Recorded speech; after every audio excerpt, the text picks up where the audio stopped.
So let's talk about the SF90 Stradale. At $700,000, it's the most expensive car I've ever driven, much less had at my disposal for more than 2 days. I've driven my fair share of pricey cars, but while I was driving around in a car well north of $500,000, in a city where the drivers wear their automotive incompetence like a badge of honor, there was a low level of anxiety that I just couldn't shake. To make matters worse, I'm not just driving any old SF90. This is the SF90 Stradale with the Assetto Fiorano pack. To Ferrari, this means the car is more track-focused and more aggressive. However, to me, it means there's no front-end lift, adding even more to my driving anxieties. Before you finish watching this video, I want to thank today's sponsor, Xidax. Xidax builds awesome gaming PCs, and they specialize in customization from custom LEDs, laser etching, and paint. Xidax has a lifetime warranty on parts and labor, and all of Xidax systems are hand-built in Salt Lake City, Utah, with US-only tech support. So, if you're on the market for your next gaming PC, hit the Xidax link in the description section. At 1,000 horsepower, the SF90 is easily the most powerful car I've ever driven. Because the SF90 is a hybrid, with around 800 of the horsepower coming from the turbocharged engine, another 200 is coming from the 3 electrical engines. So this means no matter the gear, no matter where I am in the RPM range, if I touch the gas pedal, the power is immediate. There's no lag. It just squirts at the slightest twitch of my right foot. It's speed like I've never felt speed before. So while I'm driving around with this low level of anxiety, I'm also driving around with the utmost level of confidence that wherever I drive, I'm going to be the quickest and fastest thing on 4 wheels.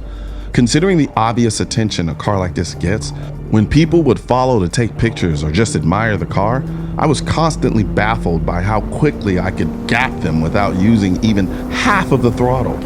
This car is so fast, it scares me. The SF90 Stradale is basically Ferrari submitting to the EU's ridiculous emission standards. But it's not the hybrid system that exposes this, it's the interior. I can tell Ferrari said, okay, you want us to go electric? We'll meet you halfway and go kind of electric, but we'll also go completely digital. Everything in the interior of the SF90 is digital, and I mean everything. The center display for the passenger is digital. The entire dashboard is digital. Want to raise and lower the temperature? Digital. Want to start the car?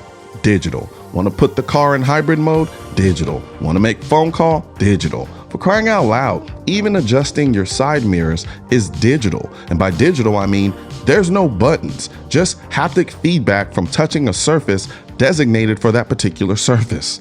The only things that are analog are the blinkers, oddly the windshield wipers, and the Manatino switch, and the gear selector. But even that is borderline digital. As someone who considers himself a consumer techie, I love it visually, but functionally, the learning curve can be a bit annoying. But the more I drove it, the more natural it all felt, and that's just it. Even though the SF90 is a hybrid with a digital interior that would put the Jetsons to shame, the SF90 still manages to feel analog in the best ways possible. Actually, I think analog is the wrong word. More like it's still beautifully tactile where it matters. When you start the car, it still roars to life like it's purposely trying to piss off your neighbors and get you fined by your HOA. The carbon fiber race seats are unapologetically unforgiving. You feel everything. The paddle shifter's click is so satisfying that you want to drive the car with the paddles all the time.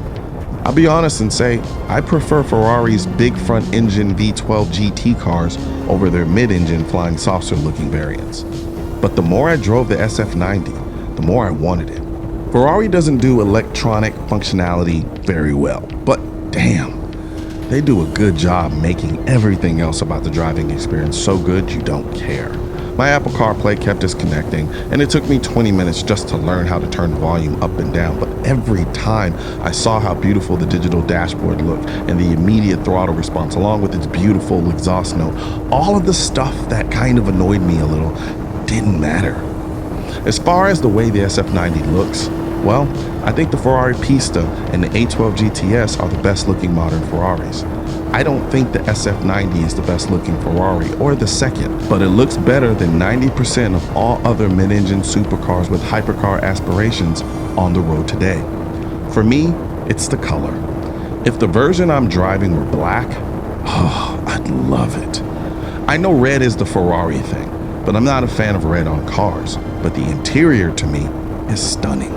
The carbon fiber seats are stunning. The graphics on the digital display are stunning. The exterior is sexy, but not the sexiest Ferrari.